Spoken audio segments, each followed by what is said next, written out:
My dear students, তোমাদের আজ geography থেকে একটি প্রশ্নের আমি উত্তর দেব। প্রশ্নটি হলো, অভয়ারণ্য কাকে বলা হয়?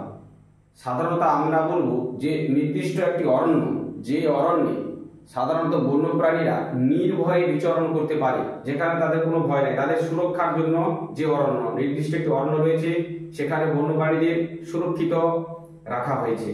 বিশেষ করে যেসব বন্যপ্রাণী প্রায় লুপ্তপ্রায় হয়ে এসেছে, লুপ্তপ্রায় প্রাণী, যেসব প্রাণীকে সুরক্ষার জন্য যে নির্দিষ্ট একটি অরণ্য সৃষ্টি করা হয়, তাকেই বলা হয় কি না অভয়ারণ্য, বা বেছে নেওয়া হয় যে এরকম একটা অরণ্য, তাকে বলা হবে কি অভয়ারণ্য, যেখানে সাধারণত বন্যপ্রাণীদের কোনো ভয় থাকে না।